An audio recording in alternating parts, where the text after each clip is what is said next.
Like that music. Welcome. Welcome to the Scientology Winning Project on YouTube.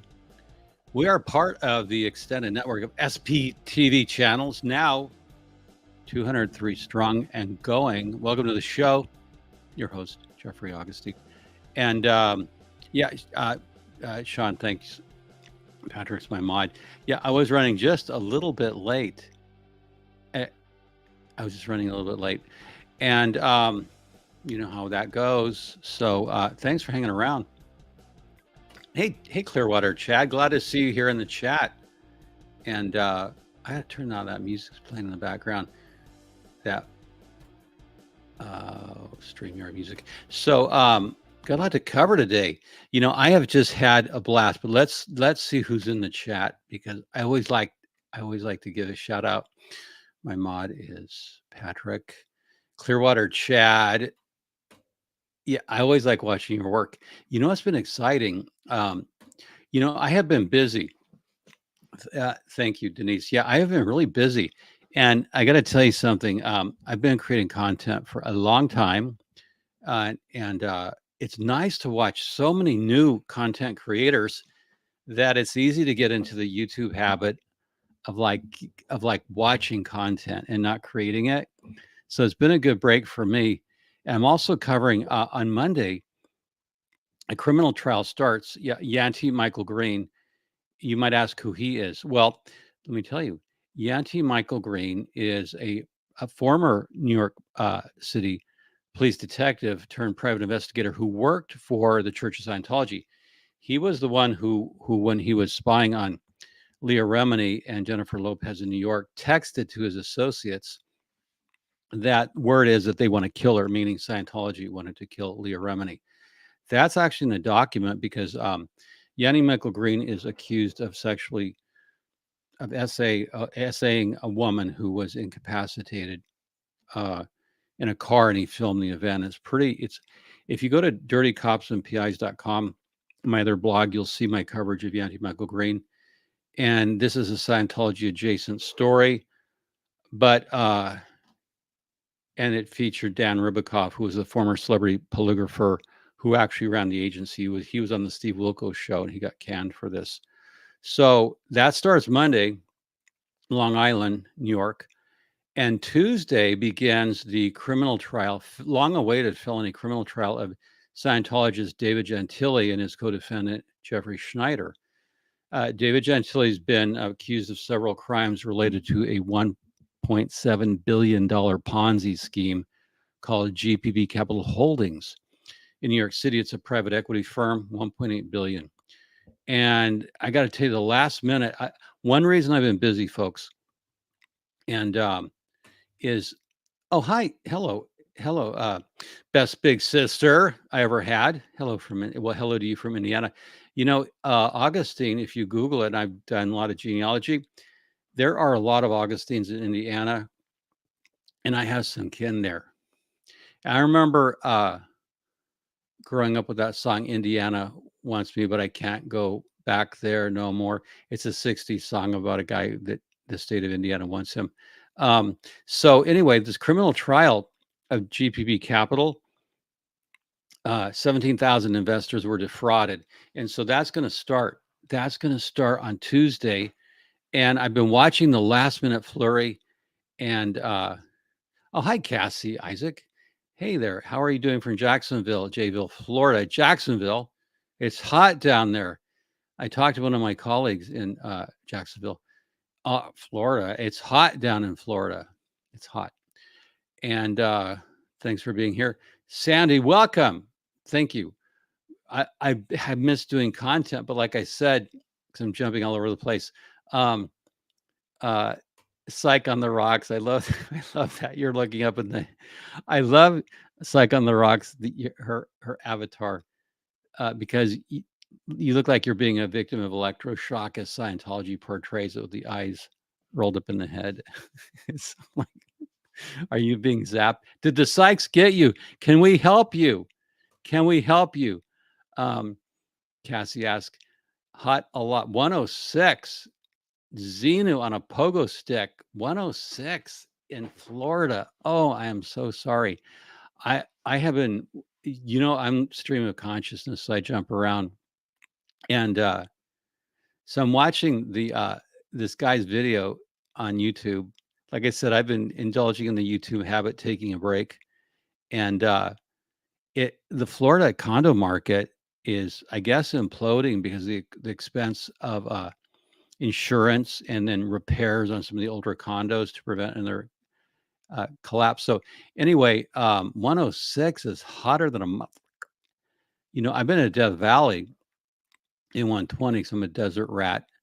And anyway, so the criminal trial of David Gentili and Jeffrey Schneider begins, and their former co-defendant, Jeff Lash, he already allocuted, and I did a video on this where Jeff Lash took a plea deal. He allocuted, which means when you take a plea, you have to stand up in court, admit that you're guilty, say what you did, and then he directly implicated David Gentili in one count of wire fraud. And that alone, that one count, could put Gentili away for 240 months max, which I'm sure he's going to get a lot longer. But the last minute flurry of filings was intense because the investors of GPB Capital have to pay for the criminal defense in this of Jeffrey Schneider and David Gentili. This is why when you invest in private equity like Grant Cardone, you better know what you're getting into, because you're indemnifying those motherfuckers who are taking your money if anything arises, and they're held harmless for basically anything. So I've been following last minute pretrial motions. But what I wanted to do, it's so exciting to see. It's so exciting to see all the SPTV creators live streaming from the orgs. I have been down to Pac Base Big Blue. I was down there the other night. I didn't live stream, but I was doing some surveillance. Well, not the right word. I was just doing some research of and some signal gathering data with one of my devices that gathers signal. And I got to tell you, OSA, Incom, which is downstairs corner of Fountain, Incom Scientology's computer unit, and it was L. Ron Hubbard designed it along the advices of the Duke of Chug, CHUG. If you ever want to Google Scientology Duke of Chug advises, Chuck Beatty's an expert on that. Chuck, I want to get you on to talk about the Duke of Chug. L. Ron Hubbard, hi, Bunny. It's nice to see you too, Bunny Melon B. I like the dog. I've been missing your funnies and commentaries. Also missing. Yeah, like I said, I've been busier. I'm busier. Busy as all get out on work and research. And hey, I'm glad to see you here, Pam. I was wondering where you were. There's a couple other people who are supposed to be here, my regulars, but it was 104 in Midland, Texas. Midland, Texas. Wow, we are desert. So yeah, low humidity is better heat. I lived in the Antelope Valley for 10 years of California. In Quartz Hill, I don't mind the heat, but when you add humidity to it, like when you go down to the bayou, when you go down the bayou, you get real hot. Oh, that's a bitch. So the live streamers are so refreshing to watch what they're doing. And L. Ron Hubbard created a word that Scientologists use called enturbulation. And it's he had theta, which were spirit. And so when you're enturbulated, it's enturbulated theta, enturbulated. So that means Scientologists are upset. So they've been very enturbulated with the encampment. And, you see Jessica, Palmadessa, William Good, who streets LA. And I love to go down there and watch them work. They're experts at what they do. They make it look easy. I mean, I go down there and live stream, you just turn on your camera, and it's interesting how people love to watch. And the live streamers, the TikTokers, and everyone can enter this thing. And live streaming is such a fascinating intersection of real life documentary. You're getting to interact with a multi-billion-dollar cult, and you see them hiding. And then you see what's been going on at La Poubelle, You see the false arrests, the I think collusion with LAPD, and I don't think that's too strong of a word, but to get everything live, especially the false arrests. We saw Aaron Smith-Levin, false arrest. Confident Chris. We saw Michael, literally Michael, which was horrible, especially with the medical condition he had. That was I hope he sues those bastards. So to watch LAPD's misconduct and to watch how they're not able to handle this, what's a free speech issue, First Amendment auditors thrown in. LAPD doesn't know how to handle it. So that's the first point I wanted to make in live streaming, is that LAPD is not equipped to handle free speech. They can handle large scale protests, but this differs from I'm a native Angelino. My family came out in 1880, so I'm a third generation. And LAPD's always had a reputation for some corruption around the edges. And when Chief Daryl Gates came aboard LAPD, and I'm getting to where I'm going with Scientology, what they're doing behind the scenes. Chief Daryl Gates, and you can Google him, he redesigned LAPD to be a very modern mobile strike force. And by that, Chief Gates believed that LAPD had to be not traditional street policing or community policing, but he wanted to be able to put a lot of firepower in one place all at once. That means if he needed 10 cars, he could deploy them as a highly mobile strike force. And I have seen it myself, and all of you watching or who've been live streaming, you can see LAPD roll out in force when they need to. And so that's the first thing I notice is the LAPD style of highly mobile strike force. I've documented their use of helicopters, their use of SWAT, their use of tactics, their use of cell phone harvesting data on past videos, and they do harvest cell phone data. They do have various ways of spoofing cell phones so that your cell phone thinks it's talking to a cell phone tower when it's talking to an LAPD vehicle equipped with special gear. And this comes out of Piper Technical Center, and you can Google Piper Technical Center, Los Angeles Police Department. So I have reason to believe LAPD's obviously gathered a dossier, cell phone numbers, and they're trying to falsely mischaracterize the free speech First Amendment audit movement as a hate group. And they're doing that in conjunction with the Church of Scientology. So I've been working on an underlying potential case with some other experts I work with who are much better than I.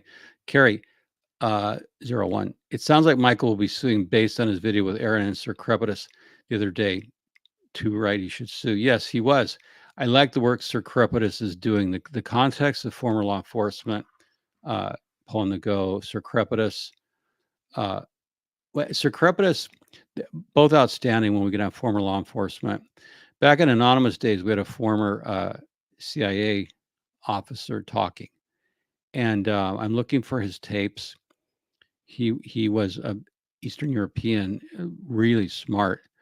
But when Sir Crepitus is talking about California Penal Code, that is so valuable. I'm going to reach out to Sir Crepitus. If you're listening, I really like your work, Sir Crepitus. Your experience is invaluable. So what we're watching, okay, so when we see on YouTube and other platforms, live streamers, you're seeing the LAPD in real time, and this is so immensely valuable.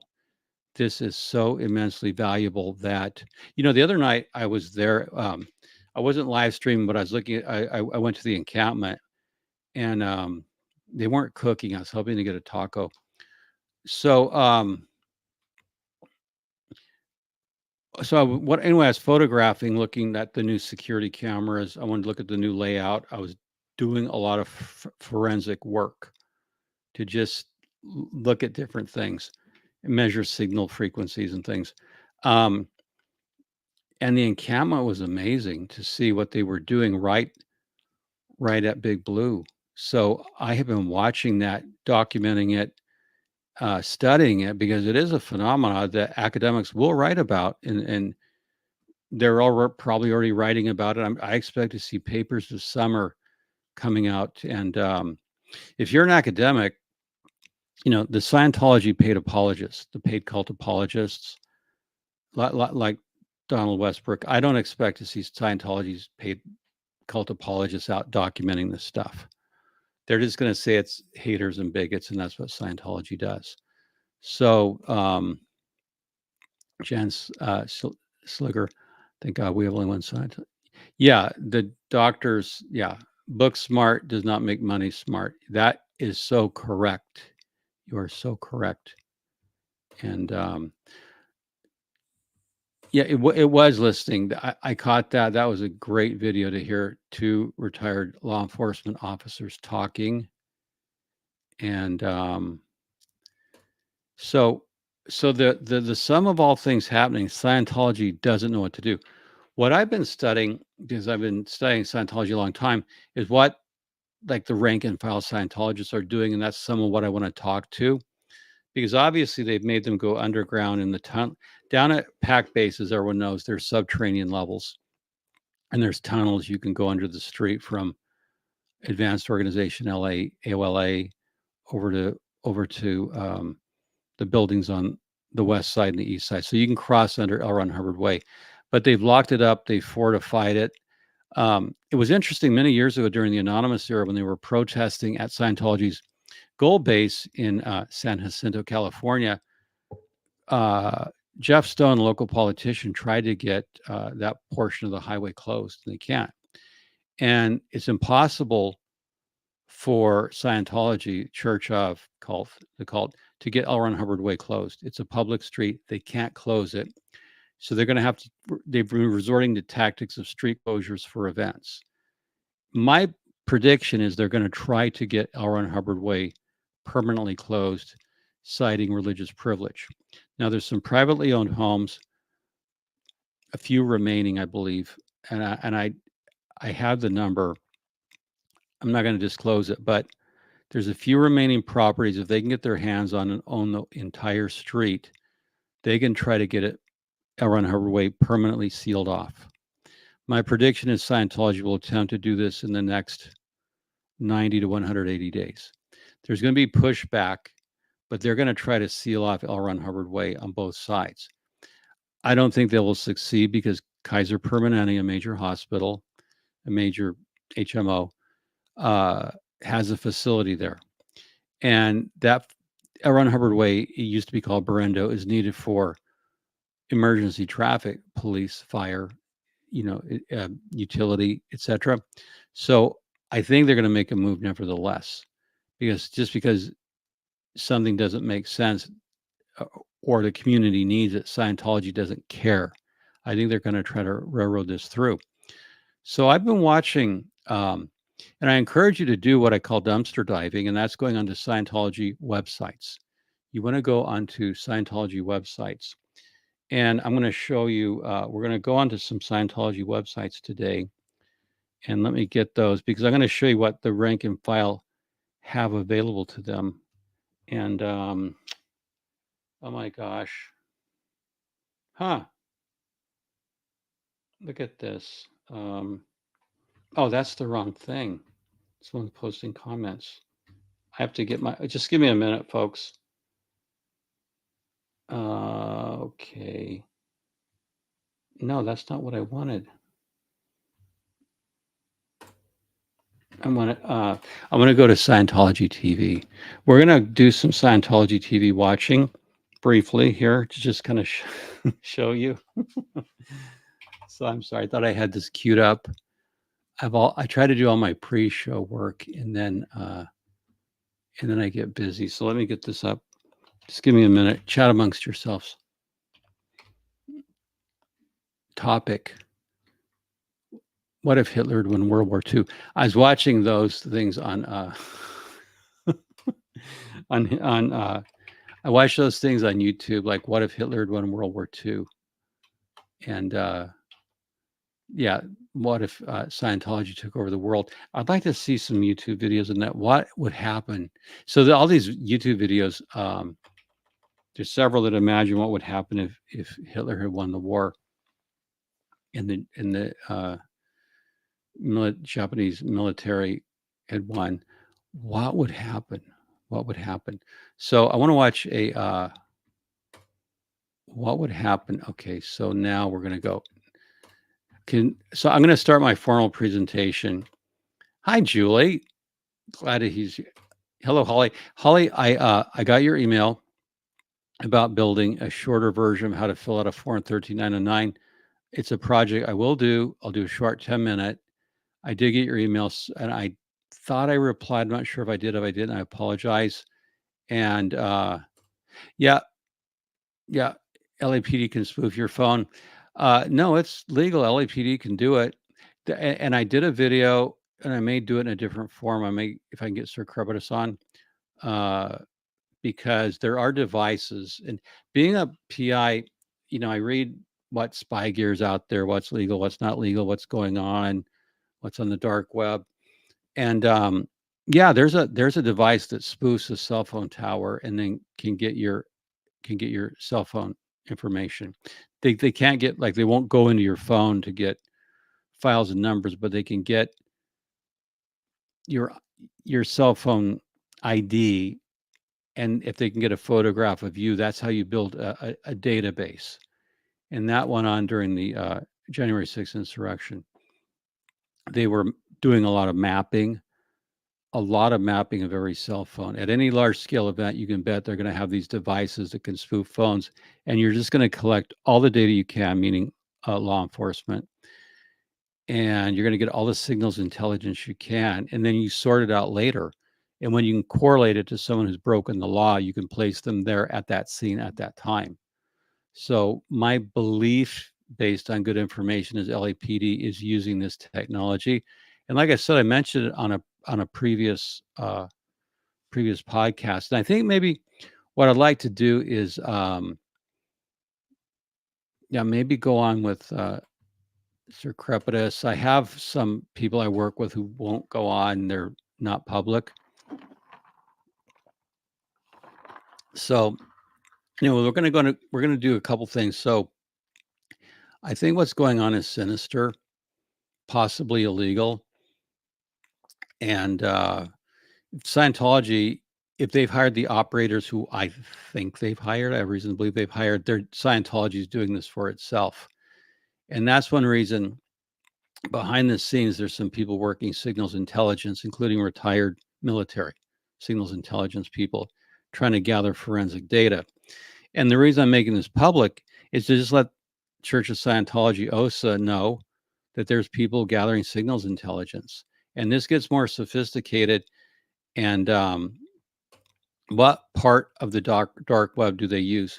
Well, when you say what part of the dark web, they're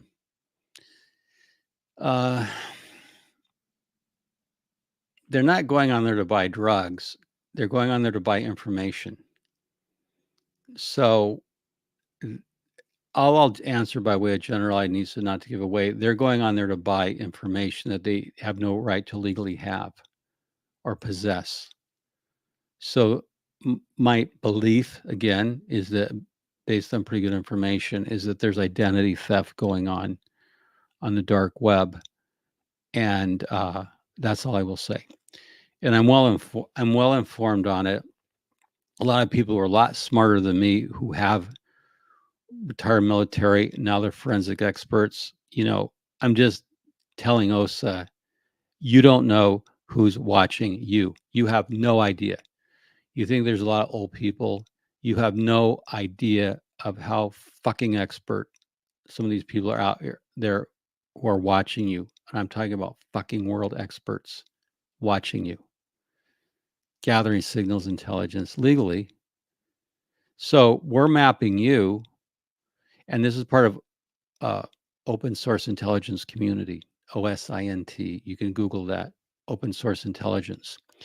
And yeah, so we're doing stuff quietly because LAPD, we want to know what you're doing legally.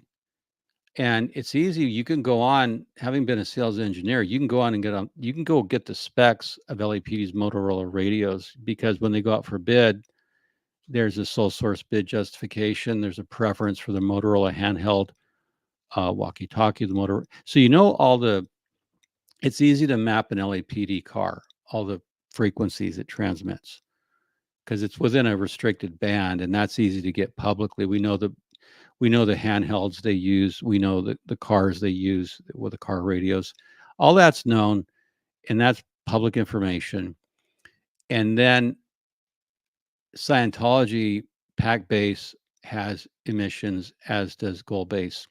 So there's a lot of things that are not out front, and this is why the live streamers are so good.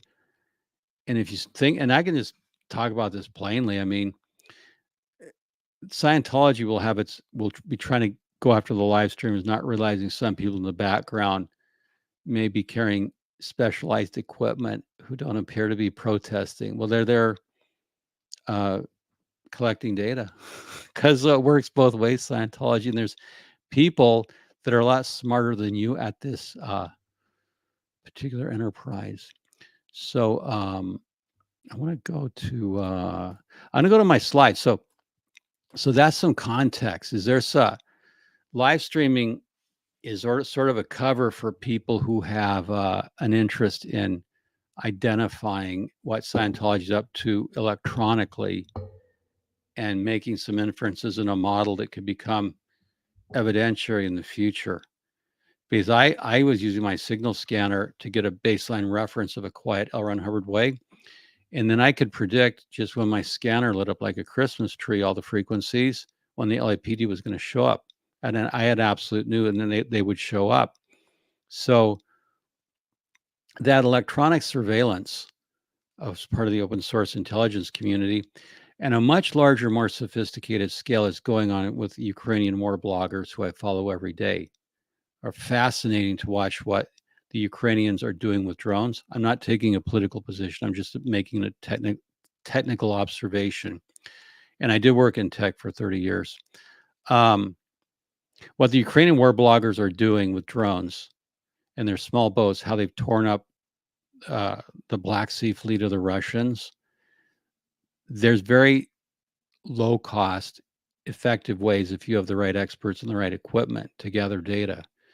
And so on a much lower scale than the heroes in Ukraine, there are experts here who do not like the tyranny, the child trafficking, the human trafficking, the abuse that goes on in this cult of Scientology, and they want it to end. And they have some real horsepower, as do the live streamers. And it's amazing that a live streamer can walk out with a cell phone and point it at an org, and it's amazing what happens, like the arrest of Aaron Smith-Levin, or of literally Michael. So, wow, Bunny, Art Bell, Coast to Coast. Well, that's a very high compliment. Thank you for that. You know, I really liked Art Bell's work. I listen to Art Bell a lot. Last time I was in Pahrump, because I do go out to Pahrump, I always go by Art Bell's place. Sometimes I'll leave some flowers, but I always go by Art Bell's old place there in Pahrump, Nevada. Which is a great place. I've been to Pahrump many times. And touch assist, the like button, please. Thank you. Yes, please like and subscribe, because I'm going to be, now that I'm through this intense period, I'm going to be doing more content. And oh, what? Where does our content go, Osa? Well, it's none of your damn business. Early Riser asks, the people who are collecting data, are they hired personnel outside Church Scientology within? I assume that you're asking about people who are collecting data for, okay, there's several parties. Let's break this apart. LAPD is collecting intelligence, okay? on the live streamers and other agencies in other cities, but mostly LAPD is collecting data. I know how they're doing it, and I may lay that out in a video, but I don't want LAPD to know what I know. So you have LAPD collecting video. You have Church of Scientology hiring experts to collect information, undercover vehicles, undercover personnel, scanners. They have that access to the same stuff. And then you have our side, open source intelligence community, that's opposed to the tyrannical criminal organization masquerading as the Church of Scientology. So you have several parties. And I believe that there are times where Scientology was experimenting with signals jamming, and I had a piece of equipment and I would see my live stream go down, but I had ways to look for signals jamming. And I think because that's a felony that they're not doing it. I think they experimented with it. I have some information that could be interesting. So I saw you sneaking in late. That's fine. I'm better late than never. Oh, I took it as a compliment. Thank you. Yeah, I really liked Art Bell, Coast to Coast. He did some really interesting things and fascinating. So thank you. I take the compliment. Yeah, Osa has no idea the bear awoke. The bear that woke. It didn't. It has no idea. It has no idea. So let's jump into the slides now. Okay, now for my cover, I had this photo. This is what David Miscavage and Scientologists remind me of: a bunch of vicious, paranoid religionists, cultists in the 17th century, parked within their orgs, plotting against Satan. That's in the form of live streamers. And this is really, David Miscavige should be, the lady in the dress in the center with the tall black hat. Like the paranoid, this is what Scientology in 2024 reminds me of. Just a lot of like Luddites who belong in the 17th century, and they're paranoid and vicious, and they've done a lot of vicious things, and they're trying to work with the local police as if they were some moral temperance society. Excuse me. I'm drinking a little bit of Jack and Coke. And yeah, we'll go out for a drink sometime. So what Scientologists are doing, what I see them as a long-time watcher, they are running away from the live streamers. They're afraid of live streamers. They're taught to run away. And they're running toward an imaginary future. And there's a lot of ways to sum up Scientology in just a few phrases. And this is one of mine. Scientologists are running towards an imaginary future that does not exist. The goal of Scientology is to take over the planet. The Sea Org contract, it's a pledge. It's not a contract, it's just a pledge. You pledge to put in Scientology ethics on this planet and this universe. The imagined future of Scientology, toward which Scientologists are running, is that of world domination. And not only that, but of universal domination. Again, the Scientology Sea Org membership contract, you pledge to put in Scientology ethics on this planet and this universe. So Scientologists are always running toward an imaginary future in which they conquer the forces of suppression, which means to them free speech. They shut down all opposition to Scientology. They steamroll the planet. There is a genocide embodied in L. Ron Hubbard's 1952 work, Science of Survival, where he proposes to get rid of all SPs. Everyone 2.0 or below on the tone scale should be disposed of, quote, quietly and without sorrow, unquote. So L. Ron Hubbard does have a genocide. It's pretty nasty stuff when you get into the real doctrinal. So they're running toward an imaginary future. One of the things David Miscavige has done as a reaction to the live stream is he's opened some ideal orgs, which are meaningless, but that gives Scientology a future. They can imagine. One thing that ideal orgs do, they're trivialized by critics but you have to understand that within Scientology, they mean something. They're signifiers that we have a future. L. Ron Hubbard, one of his tricks was to always give people a future, even if it was imaginary, that Scientology will rule the planet, that they will win. So David Miscavige opened Paris in April. There he is speaking. I took the liberty of photoshopping in some pterodactyls in the background. And it's just, my hope that one would swoop down and grab the 5'1", what would that be, 61 inches American. Someone who knows metric can convert it. I don't have my calculator handy. So if the pterodactyl swooped in, and he would just be a bite-sized meal for a pterodactyl. But so David Miscavige, here's something. David Miscavige will not go on camera. He will not go on camera, and he won't talk to the media. So he has to hide at these little meetings like this. So there he is with a captive flock of sycophants. Yeah, I love the pterodactyls too. I think it kind of shows the essence, and they're such good pterodactyls. The pterodactyls do taste like chicken. I know that from the whole track, my past life. Going back on the track, just kidding. Anyway, I thought so. David Miscavige has to give Scientologists a future. He has to say, we will get past this live streaming. We will get past this. We will crush the forces of suppression. And we're already opening orgs. There was an announcement today. I don't remember where it was. Forgive me, there's so much content about opening in Puerto Rico. And Scientology is opening an org in Puerto Rico, or it proposes to do so, like it's going to reach Puerto Rico. It costs over $1 million to go from the beginning of Scientology up to OT8. I mean, you might be able to do it on 500,000, but it's more like $1 million when you donate for your statuses or more. It's really however much you have. If you look at the poverty in Haiti and Puerto Rico, Venezuela, Scientology can never conquer the planet, let alone frigging 1/1,000,000th of LA, because it's too damn expensive and it's so intrusive, and it's a cult.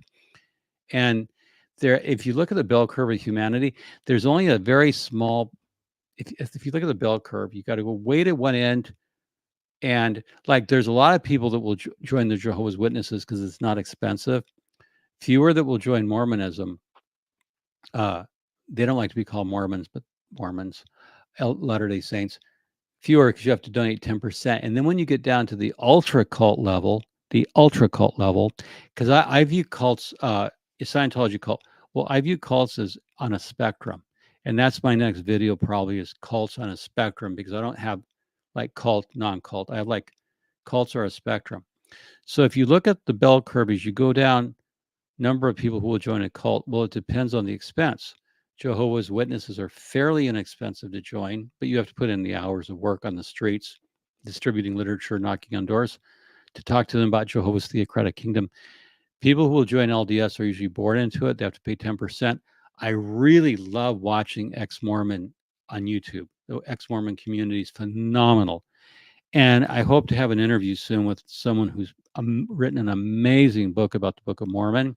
I'm just giving you a teaser. An amazing new book about the origins of the Book of Mormon. My mind is blown, Lars. My hat's off to you. Amazing book.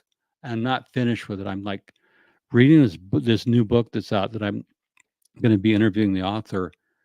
It is so amazing, the amount of scholarship and research about because one thing that got me into researching cults when I was young, I read Von Brody's 1945 work on Joseph Smith in the Book of Mormon. I was blown away to realize that scriptures are manufactured by people. They're put together. There's always a backstory to any holy book or scripture. There's always a backstory. Joe Smith was the guy who was tripping on mushrooms. Yeah. Was Joseph Smith microdosing when he was looking into his seer stones? Was he microdosing?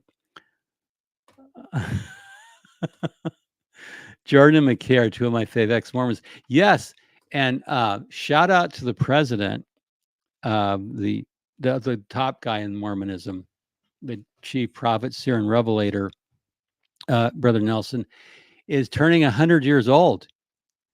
The leader of the Latter-day Saints, the Mormons, is 100 years old. He's the oldest religious leader ever. So he was born in 1924, and this was before Utah was electrified, because you got to go to the Great Depression in 1932 when Franklin Delano Roosevelt, one of my heroes, as in terms of American presidents, great president. Franklin Delano Roosevelt, Mr. Roosevelt, signed the Rural Electrification Act, I believe, in 1932, because a lot of America was not electrified at that point. And by making loans available, they could build infrastructure and they could electrify. So if you want to look at rural electrification, it was a phenomenal thing. Heber Jench, of course, Karen's ex, was born into a Mormon polygamous family in Utah. And if I read the timeline, I don't know that if where he grew up was electrified at that time. A lot of Utah, New Mexico, those states, just beautiful, most geographically beautiful parts where you can see the Grand Canyon, Bryce Canyon. Utah is a stunningly beautiful state. If you haven't been there and you want to see New Mexico, Utah, Colorado, there's so much great beauty in the American Southwest. Carrie asks, is Puerto Rico possibly a move for wealthy people and celebrities moving there for tax purposes versus the local population? I don't think so, because living in Puerto Rico, in terms of what you have to have, if you're wealthy and you're a celebrity, you're not going to live in Puerto Rico because of security concerns. You know, its proximity to Haiti, the safety. If you have enough money, there's legitimate tax avoidance strategies. Grant Cardone, for example, is in Miami. People who moved to Texas, like Elon Musk. I don't see people moving to Puerto Rico. Now, there could be isolated Scientologists. There was a prominent Scientologist doctor who wrote health books, and I think he was a chiropractor. I don't think he was a real doctor. He was an OT8, Frank Suarez, I believe his name was. And he was a prominent Scientology OT8 who wrote a lot of books on health and vitamins and diets. He's sort of like Eric Berg, Ian Rafalco's father, who's a Scientologist and does a lot of YouTube content. But Frank Suarez was an OT8 in Puerto Rico, and he jumped to his death. He lived in a condo building. He jumped to his death from the 9th floor. That's covered on Tony Ortega's blog.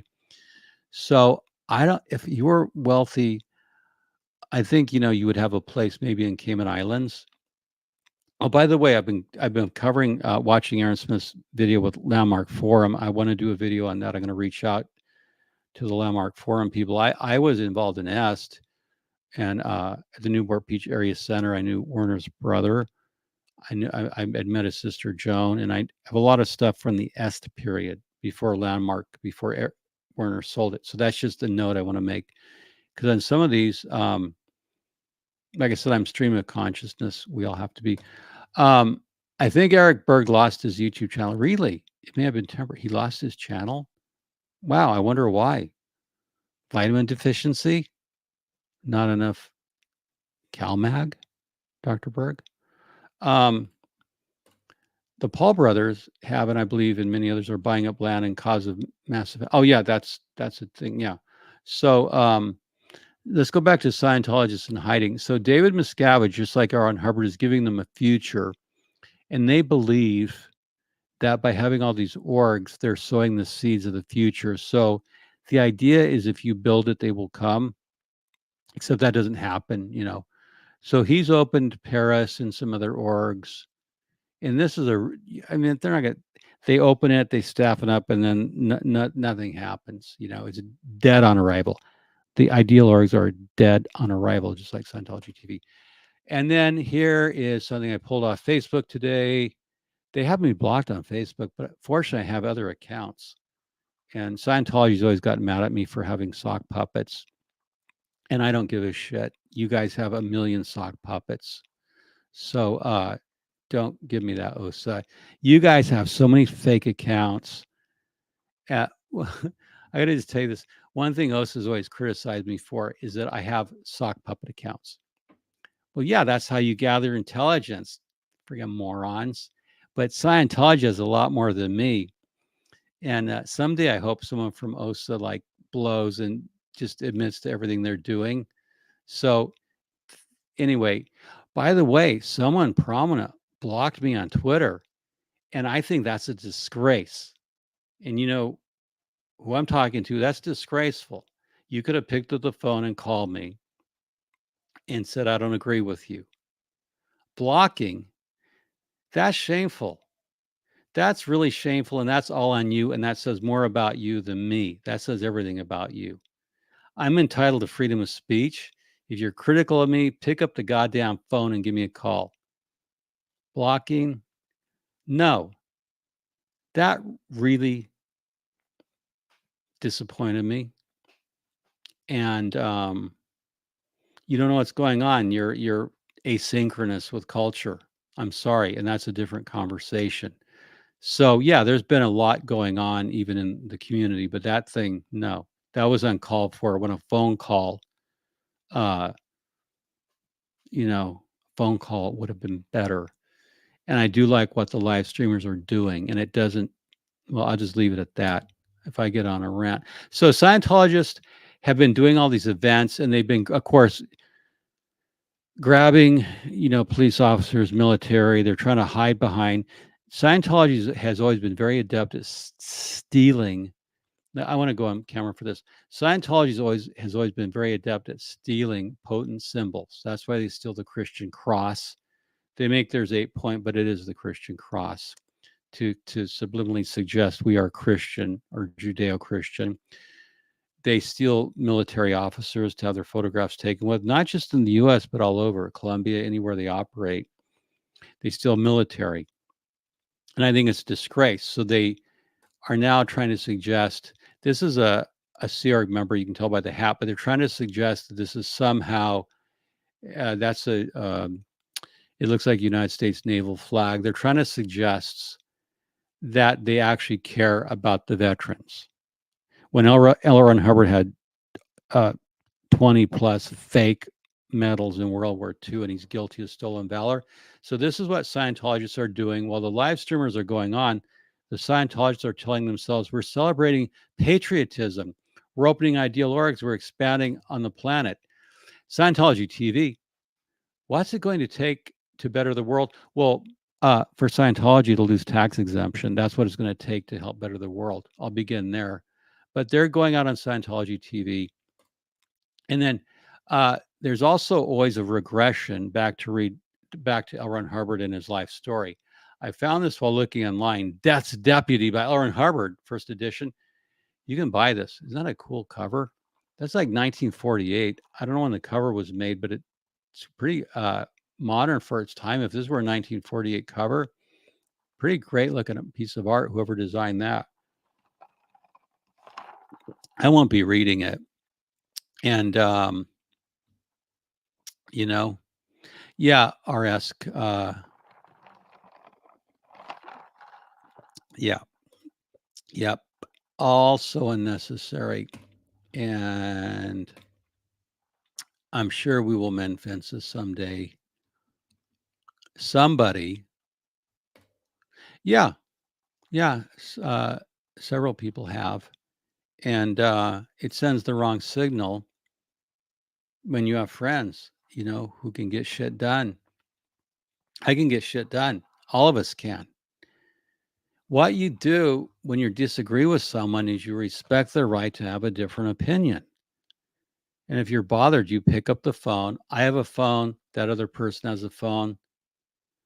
They can call up and say, hey, what the hell's going on? I can explain my position. I can listen to them. I've made this point before. All of my friends don't have to agree with each other or even with me. I have friends with whom I don't agree about some stuff, but we're still friends. But we don't agree about stuff. One of my really old friends, I've known him since I was 17. we have some disagreements on a few things, he and I. But we've been friends. He's like one of my oldest friends. I only have 2 friends that I've known since I was 14. You never have a new chance to make an old friend. So take care of your old friends.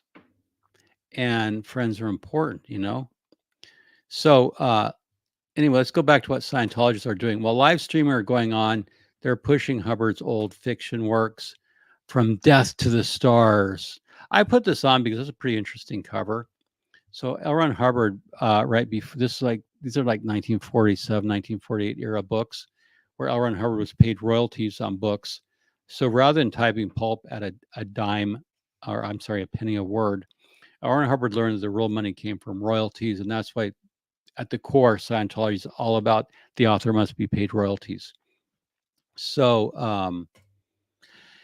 I wanted to show you this. L. Ron Hubbard, if you go on Scientology websites, you'll find they promote L. Ron Hubbard that he was a special officer with Los Angeles Police Department. They try to make it appear, and this might be mind-blowing to some, but pay attention. They on Scientology's website, and this is covered on Tony Ortega's blog, and I will post the show link. But they said that L. Ron Hubbard was a special police officer. And L. Ron Hubbard made a big deal about this. So now they're revisiting Ron's history. And maybe this is where Timmy Tallman, when L. Ron Hubbard was a special police officer, maybe he sat in Ron's lap in his squad car. Little Timmy Tallman sitting on Ron's lap in a police car. Oh my God, that's sick. No, the true story about this is this is an ID card. L. Ron Hubbard was not a member of the Los Angeles Police Department. He worked for a detective agency in 1947, but he tried to say that because he had a short time working for a detective agency in some bad parts of downtown, and this was like part-time security guard work, you know, investigate stuff. Scientology tries to make it, but I wanted to show this to everyone to show that L. Ron Hubbard claimed he was a cop when he actually worked for this detective agency. It's odd that L. Ron Hubbard was a PI for a short time. I don't know what the licensing was back then, but this was basically, and this is Chris Owen, whose work is amazing. Chris Owen, historian Chris Owen, an amazing writer. This article I'll put in the show notes. Yeah, Elvis had a badge too. Yeah, that picture of him with President Nixon.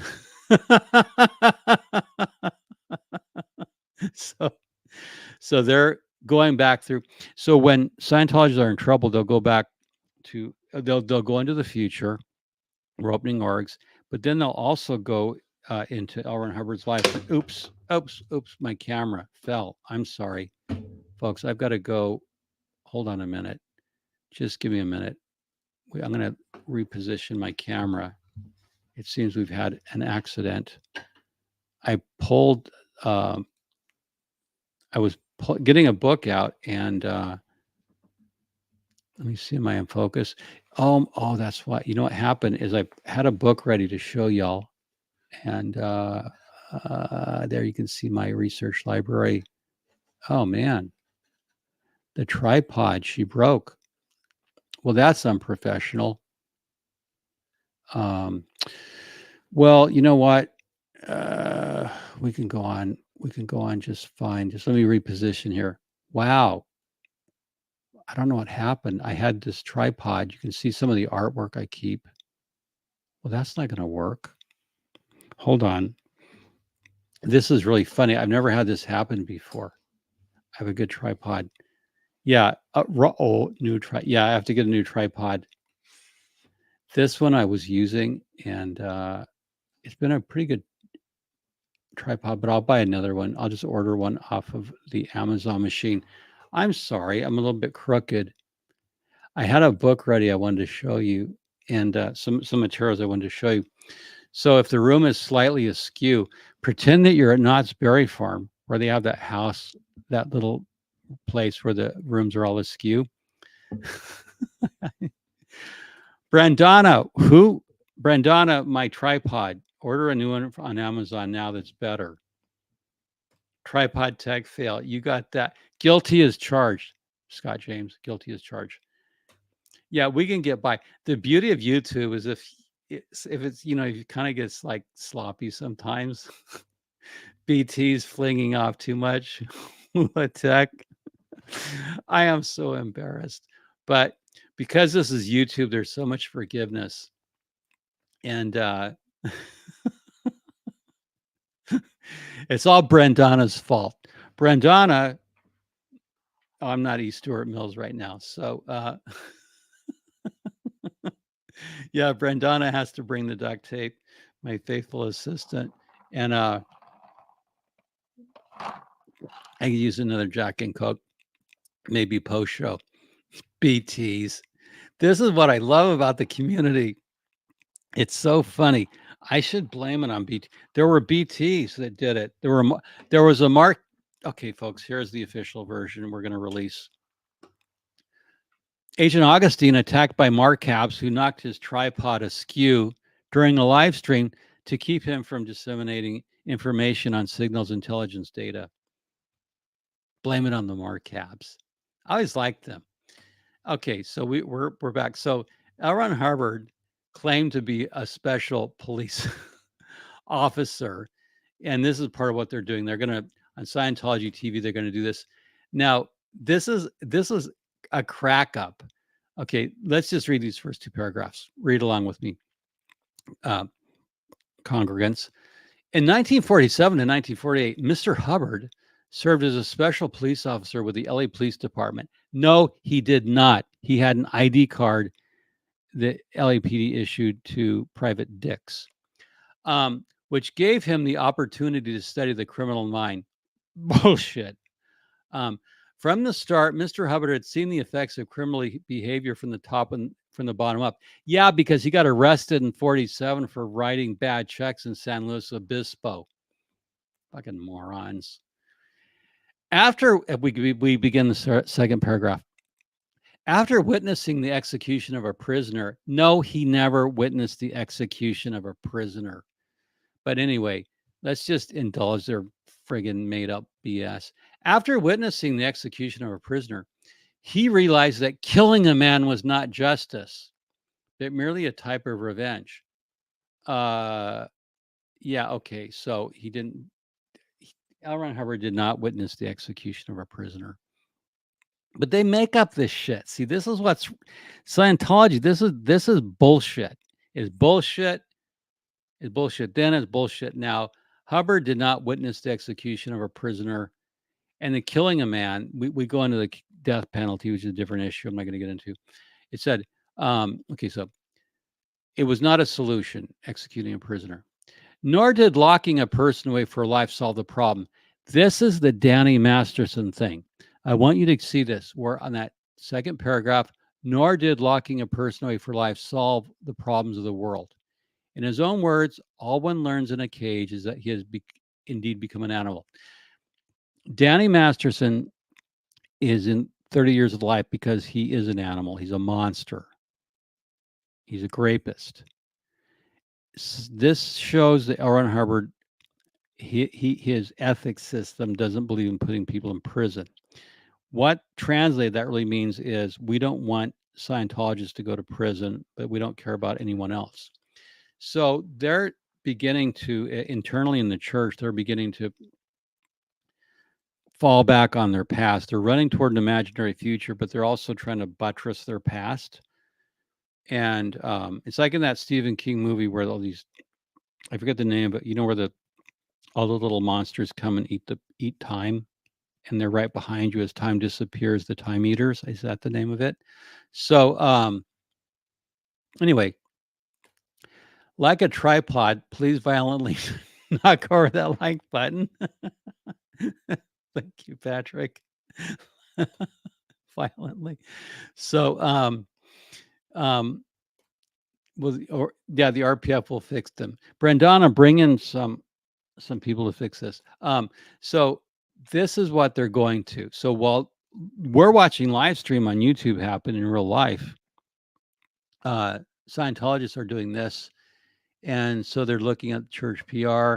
Now, Serge Delmar has mentioned that Scientology founder L. Ron Hubbard, Dr. L. Ron Hubbard, nuclear physicist, that he's a convicted felon. Well, this is the East Grinstead Courier of February 22, 1978, edition number 1589. And it covers a story that L. Ron Hubbard was convicted in absentia in France, fined 35,000 francs for fraud by the Paris criminal court last week. And he was a convicted felon, sentenced in absentia, never went back to church. But this is the absolute, when I was doing research for the show, I found this little clip, so I thought I'd put it up. Someone search said he is a convicted felon. This is the evidence. It's right there. Now, when they talk about L. Ron Hubbard, the cop, he was arrested and charged with writing bad checks. We used to call them hot checks, bad checks in San Luis Obispo, and then he was convicted in France. So they don't bring up that part of it. And so that's kind of what they're doing. But what we're going to do is we're going to take, while we're here, I have to find it. We're just going to take a quick drive through. We're at an hour, but hang around. What is it, Friday? Brendana, is it Friday? Yeah, it's Friday. So just hang around if you're the late crew. And we're going to go over to Scientology TV because there's some stuff I want to show you what else Scientologists are doing to avoid the live streamers. These are their limited options. And I want to get to, where is it at? Okay, we're going to go over, kids, and watch us some Scientology TV. Now, so right now we're watching the actual Scientology TV, and we're going to make that big. Okay, so think you've seen it all? Think again. All new season. So Scientology TV is not getting, it's getting no views basically because it's repetitive and dull. But this is what you can watch on Scientology TV. But what I wanted to do, I went there today when I was doing show prep. I went to the schedule because I want to see what I can watch. What can I watch? So Friday, June 7, and we happen to be Friday, June 7. And let's say we're some Scientologists and we want to begin at 1:30 a.m. And you can see there to the left here, 1:30 a.m. 1:30 a.m. So at 1:30 a.m., we want to watch us some Scientology TV. Maybe cuddle up in our onesies that we got from Home Shopping Network, our fleece onesies. And so here's what they have available to them. Well, we can watch live streamers all over the world, very talented people. We can watch Yuli Fu. Let me enlarge this for you. Okay, so here's what we're going to do tonight. At 1:30 tonight, we're going to watch Yuli Fu. She's a Scientologist. She's in Taiwan, where actually Scientology has a pretty good following through business consulting. So we're going to watch Yuli Fu and interior design. Then at 2 a.m., we're going to watch The Antisocial Personality. Now, pay attention to this because this show goes over and over and over. Some of these shows repeat. So at 2 a.m. tonight, gang, we're going to be there watching The Antisocial Personality. Now, what I want to draw your attention to, it says, if you read it says, in a time of growing divisiveness, combating the world's haters, bigots, and liars starts with identifying them. So every time Scientology, someone disagrees with them or calls them out, you're a bigot, a hater, a liar, but you have to start with identifying them. So L. Ron Hubbard teaches you how to identify suppressive persons, or what are called antisocial personalities. But identifying them, that's why I mentioned signals, intelligence, signals gathering, other forensic technologies that are being used.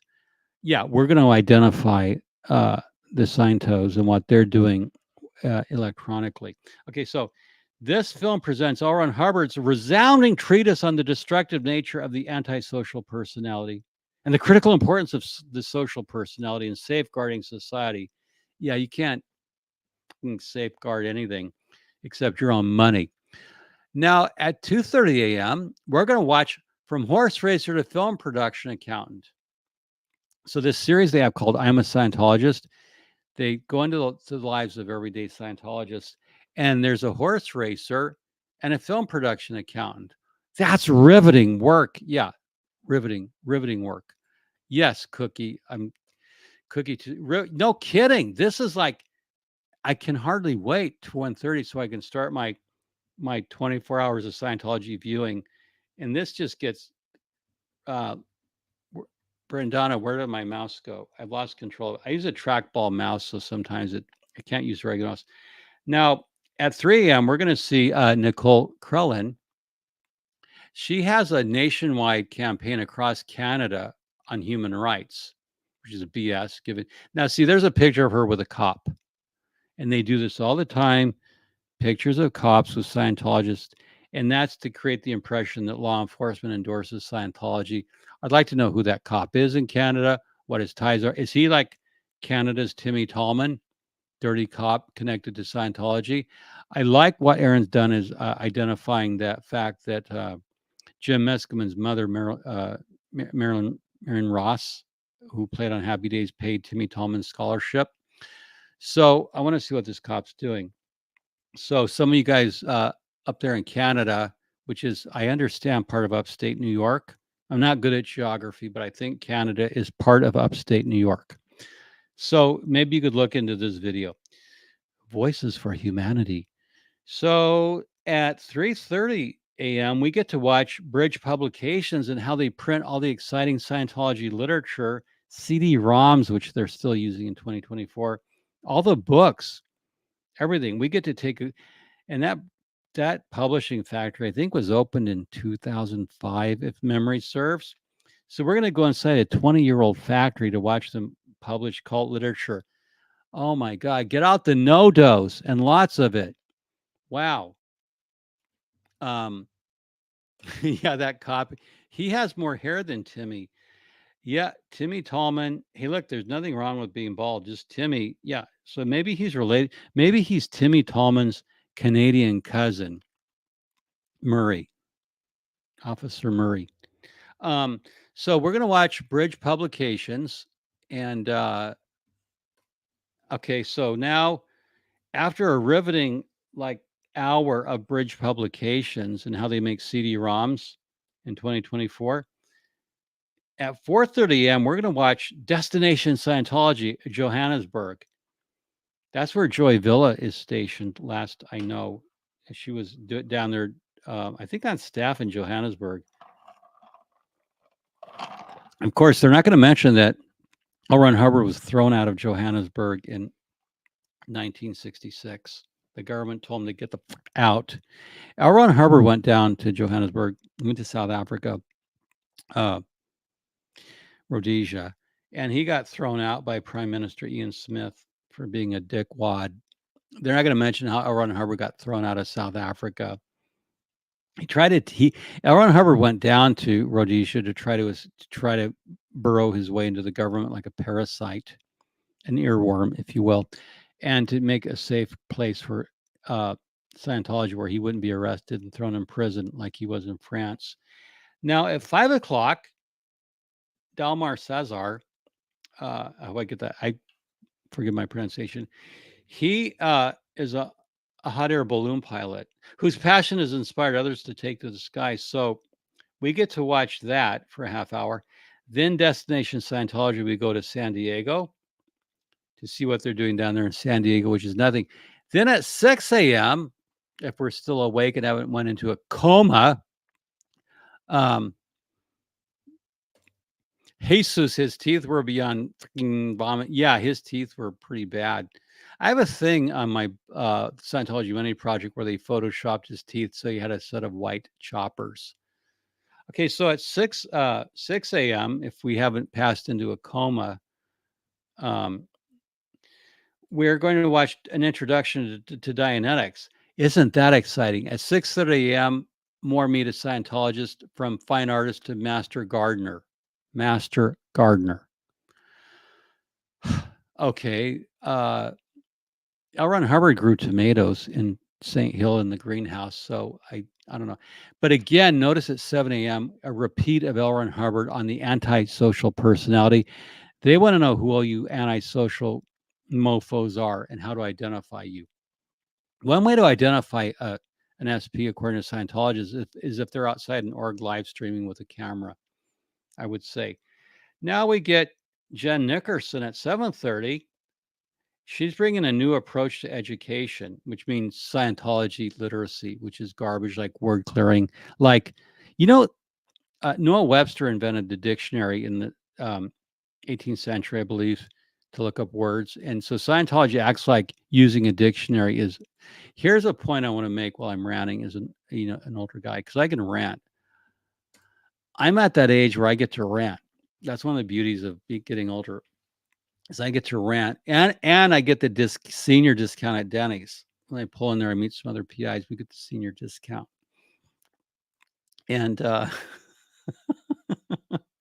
so L. Ron Hubbard has literacy tech, and he says use a dictionary. Never go past a word you don't understand. In first grade, I learned how to read in first grade. I was an early learner. I learned how to read in first grade, and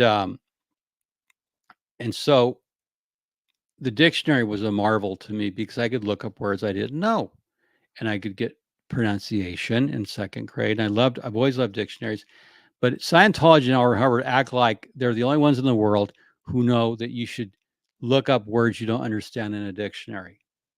That goes way back. So learning tech like clay demo stuff so you can have mass and significance. Anyway, well, I can rant. No ranting for Julie. Yeah, but I get to rant because I'm old. I think we're the same age. Well, I was born in 1957, which is the best year for Chevys, and I owned a 1957 Chevy. Question: what's the difference between a copy of Dianetics and a 1957 Chevy? Well, not everyone's had a 1957 Chevy, but everyone's had a copy of Dianetics at one time or another, and they've thrown it in the trash can. So no, Scientology used to give them away. Literally, if they couldn't sell you one, they would give them away, and they would put them in libraries. And I was in a library, I don't know, 10 years ago. I was looking for a reference book that wasn't available online, and I went and looked at the Scientology section, and some SP had gotten a copy of This is an LA library. Someone had scribbled comments in the Marginalia, made Marginalia comments. Those are comments in the margin that were really funny.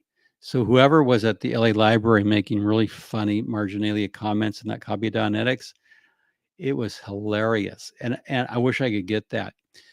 I was forced to carry an Oxford dictionary around to every English class for 5 years. Good. At least in primary school, we'd leave it on our desk.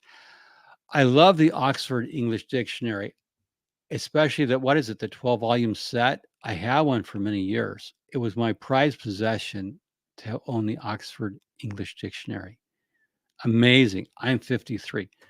I'm going to be 67 here pretty soon. 67.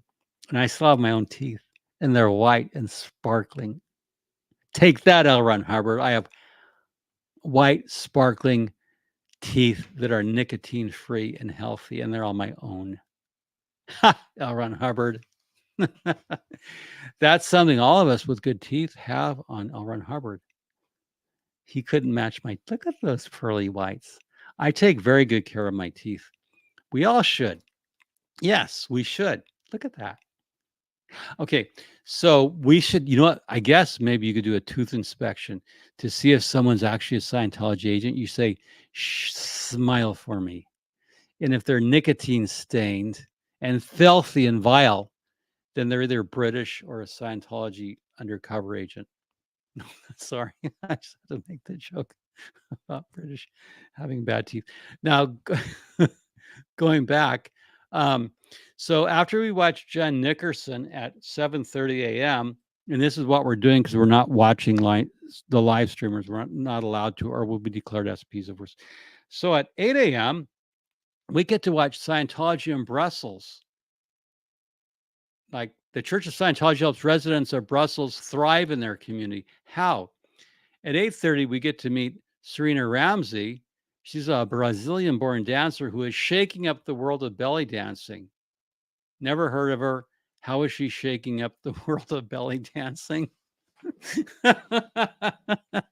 Okay, let's watch more TV. Okay, so now the next program we get to watch at 9 a.m., the third party law.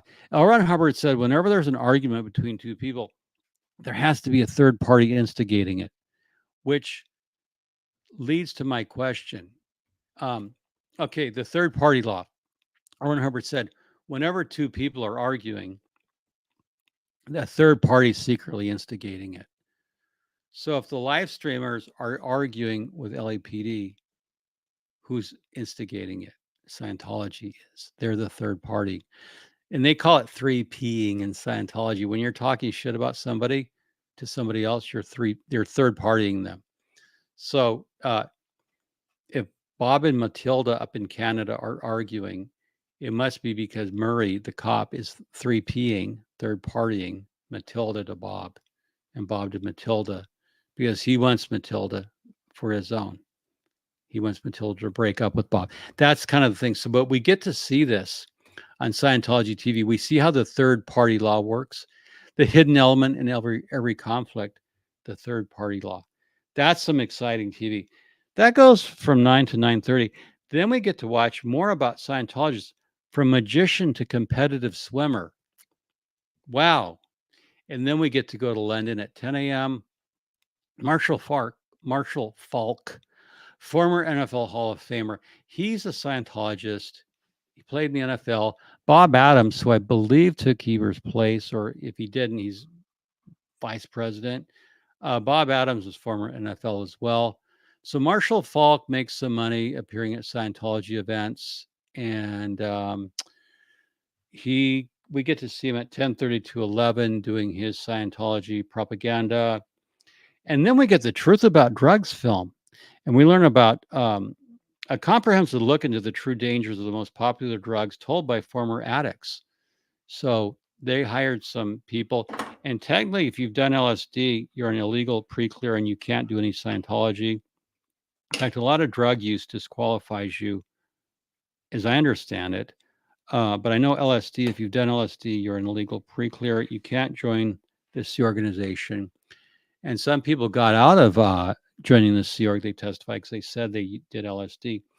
And then, so we get a truth on the true dangers of drugs. This will go back to be a knock on psychiatry and the pharmaceutical industry. That's really what's behind it. We're going to look at drugs, street drugs, and that means we're going to attack psychiatry and the pharmaceutical industry. And we're going to recommend Scientology auditing of. They're not going to mention the positive metaphysical entities known as BTs, but now we get to watch, instead of live streamers, out at the orgs. If we're awake at 1 p.m., which by now we've had 12 hours of Scientology binge watching, probably in a catatonic state, hallucinating about Xenu. Nevertheless, Robert Gelbert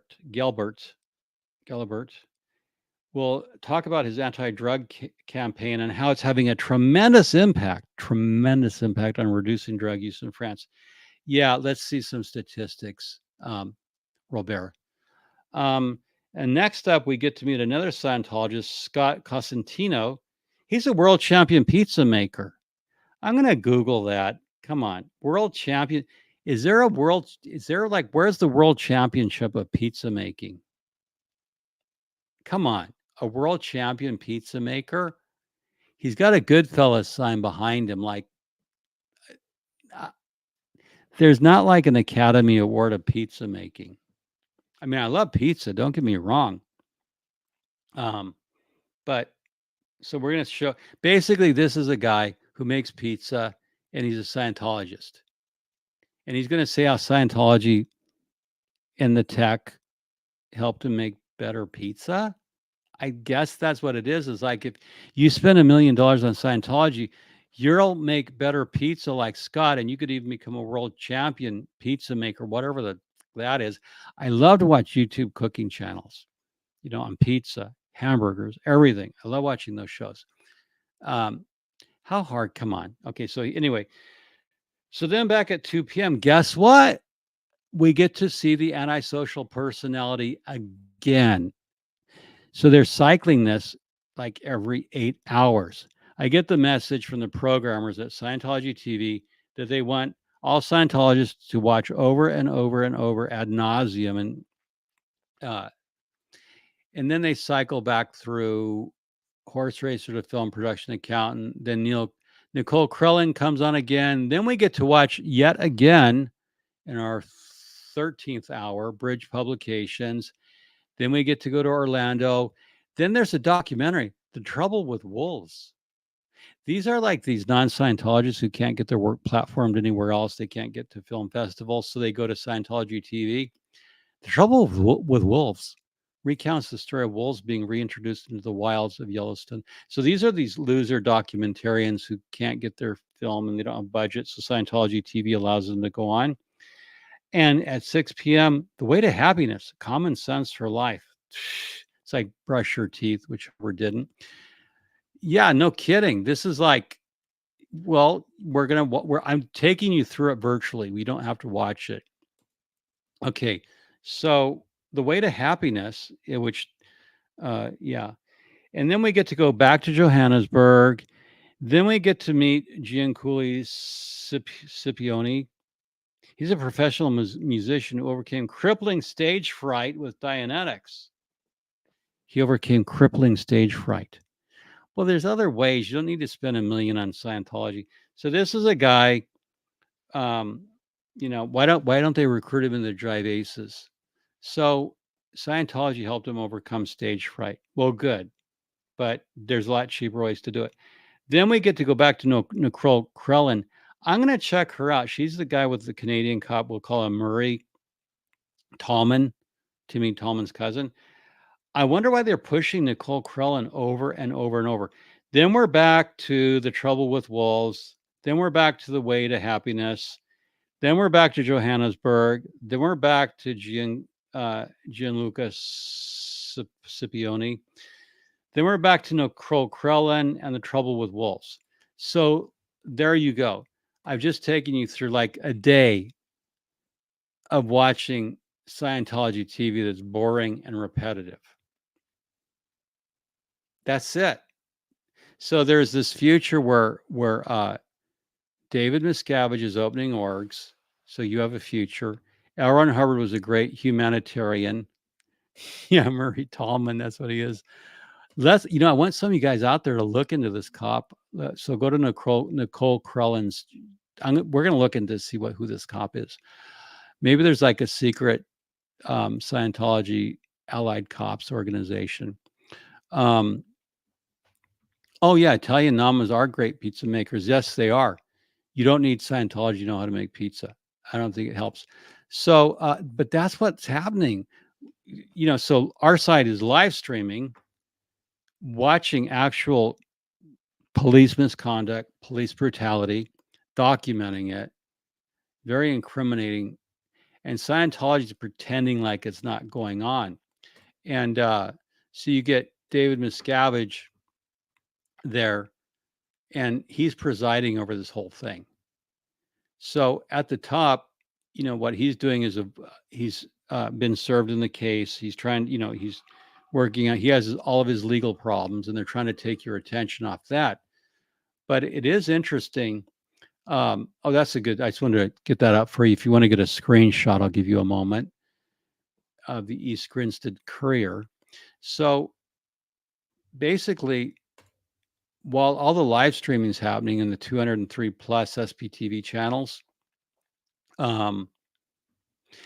yes, the loser documentarians. Yeah, I got to tell you, if you're a documentarian and you have to go to Scientology TV to platform, I don't have any respect for you. I mean, that's like selling your soul. That's a deal with the devil. You really have to do there. That's like Authors of the Future with Scientology. So that's it. That's what's going on. Scientologists can go watch David Miscavige's speeches at their orgs, his New Year's Eve event. They can watch those. They can watch grand openings. They can go into the course room and read L. Ron Hubbard. They can watch Scientology TV, which is repetitive. and they don't have a lot of options. And the few interactions we see are with the goons that Scientology hires, LAPD misconduct. So it's quite an interesting time to watch how Scientology is trying to block L. Ron Hubbard way. And it was interesting to go down there and see the encampment. I was there several times. Um, I don't think I'll be there tonight. It's going on. It's 9:58 here, so it's almost 10 o'clock.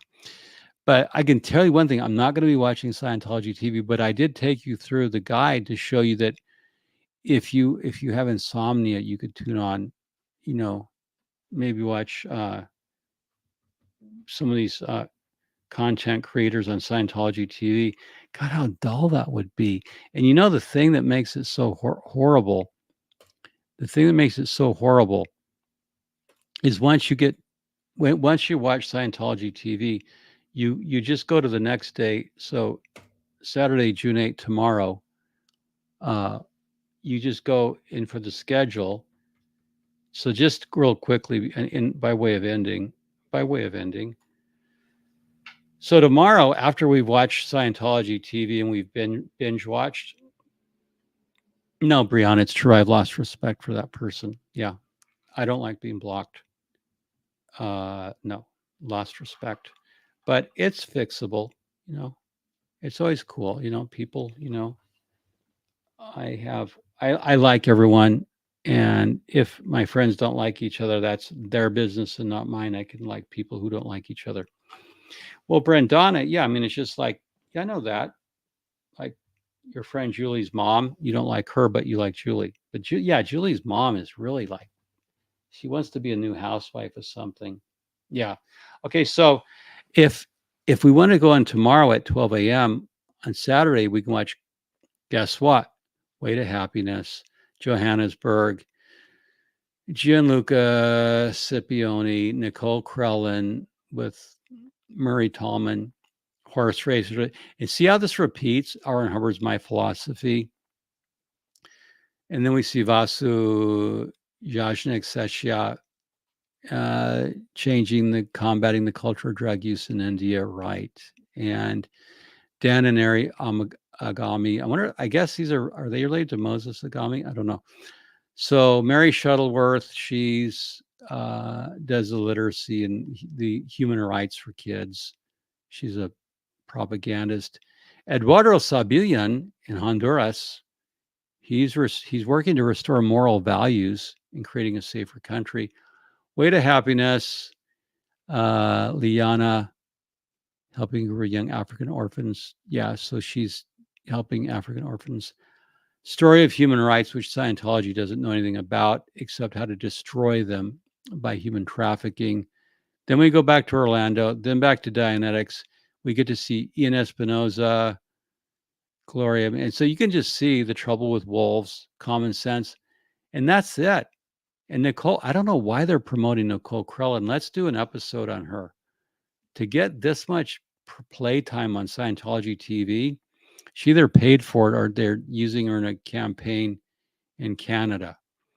And then we see that Gianluca again, and then an archival project of how they safeguard Scientology tech. That's the Tremontina stuff. So it's just repetitive. Antisocial personality, Johannesburg, Janos Dobos, Clara Hedvigi in Hungary, therapy or torture, the truth about electroshock. And that we'll end off on that. So Scientologists, their world is shrinking down. You can watch Scientology TV. I don't think anyone watches it, but they spend a lot of money on it. I drive by it when I'm downtown working. I always come home down Sunset rather than the 101 because driving the 101 freeways, it's like a parking lot. So I come down Sunset and I always go by LRH. Go by Scientology Media Productions. That's where David Miscavage's office is. Wouldn't you look at this subversive comment by Sweet Liberty? Wouldn't it be great if someone under the radar who does programming for Scientology TV were to accidentally air Going Clear? That would be great. I want Oral Roberts, Davey, if not when. I must have missed something upstream. Yes. Oh, so you are at Exchange. Hit that like button. Yeah, they're watching it. I like the yeah, they should do a show, possibly Trouble. Scientology TV should do a show on pterodactyls. You know what always bothered me when Xenu dropped everyone in the volcanoes of Earth, or what's called Tijiak, and then he blew them up. There had to be like a, a lot of body parts around, So I'm wondering if the pterodactyls came in and ate what was left over after Xenu did his rampage. Does LA Org have a tunnel to AOLA? Yes. Yes. There's tunnels under that street, and they're mapped out, and there's some architectural information on that, which I'm not going to publish. There's some as-built. I saw the as-builts for the old Cedars of Lebanon. Where was I at? I think I was down at I know I saw a set of the as-builts. I think it was an architect's office downtown. I could pull a set of the as-builts. As-builts mean the building as built, the original blueprints. I'd like to get a set of as-builts for Cedars of Lebanon. That would be an interesting show. So anyway, that's what's going on. I've been busy researching and skimming frequencies, and there you go. And so, happy birthday to the president of the Mormon Church who turns 100. Isn't that weird? David Miscavage is 3 years younger than me, so he's 64, which means next year he can collect Social Security. Oh no, wait, he's never paid in. I think as a religious worker, they don't get it because he never paid into the system. Not that he needs the money, but Scientology will take money it doesn't need. I'll get every penny it can. That'd be funny to see David Miscavige at a Denny's demanding the senior citizen discount. Technically, I'm a senior citizen. I don't feel like one. I feel like like I'm 19. Old hippie. But anyway, so any questions, comments before we go? Because we're at an hour 30. And I'm gonna play. Yeah, I like this comment. I hope something like that gets out. And you know what? So few people are at the wheel that if they did play Going Clear or Scientology in the Aftermath, all the episodes, like all 3 seasons, I think if they played Scientology in the Aftermath, all 3 seasons, so few Scientologists watch Scientology TV, even the ones who work there, it wouldn't get noticed. I think you could play all 3 seasons of that great show and even throw in some pterodactyl. So with that, while we live stream, they're watching Scientology TV, pretending that the orgs that get opened occasionally mean anything, and that's it. So we'll let General Boa, I like that name. Question, do you ever think of starting a tour bus for supporters that come to town? That's something that you could do, because here in Hollywood, of course, there's bus tours and you visit houses of celebrities and you visit the Grauman's Chinese Theater, you see all the sites. That's a very good entrepreneurial idea. I wouldn't do it as a permanent business venture, but what I've done, to your point, General Boy has a great question. I have done this probably 20 times, 25 times more. Whenever journalists come into town, I take them in my private vehicle and I show them Author Services International, David Miscavige's apartment building behind ASI, Able, and I show them the test center, HGB, Pack Base, Scientology Media Productions. We have been out to Bridge. We went out the way to Happiness in Glendale, the Dianetics Center in Montrose. So I have taken people around to actually see it. And I think it's important. What's an interesting thing, General Boa, is I've had this happen many times. People have seen Pacific Base, Big Blue, the Scientology sign. It's very well known. And I've taken at least 2 dozen people or more who've never been to LA in real life, and I take them onto Fountain at LRH Way where they can see the Scientology sign up on Big Blue. They get to actually see it in real life. And, it's like when I first time I saw the Statue of Liberty. When you see the real thing, well, like the Alamo, when you see it in real life, it's interesting to see the real thing because Fountain is such a narrow street. And the photos don't really show how it is in real life because this part of town was built in the 1920s. And so you have all overhead heavy wires, all the power transmission wires, all the, internet, Time Warner cable, everything. So you have everything overhead on telephone poles. And the impression is interesting to watch people actually see the real thing and take pictures of it and to actually walk around Big Blue. So if you get to LA, definitely walk around Big Blue and get a feel for it. Look at Celebrity Center. And when you actually see it, there's something, it's always good to go out and actually look at the stuff. And I always enjoy doing that.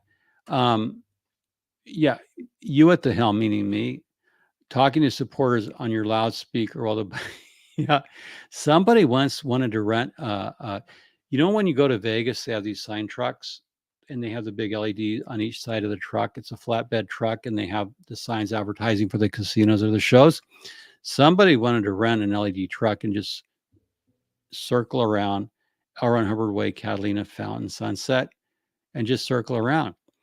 That's still available to do because they got the billboard taken down. By the way, the billboard is still empty. Phil and Willie's billboard, Phil Jones, that billboard is still empty.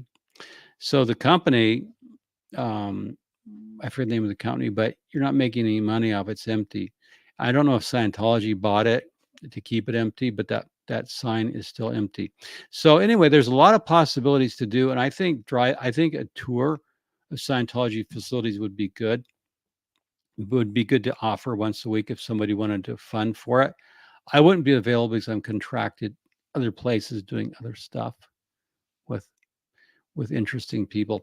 So anyway, well, thank you so much for tuning in to the Scientology Money Project on YouTube. Always great to have you here as part of.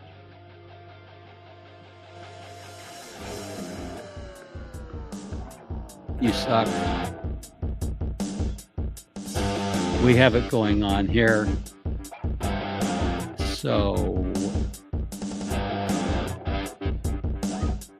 until next time, Jeffrey Augustine for Scientology Money Project on YouTube. Thank you for watching.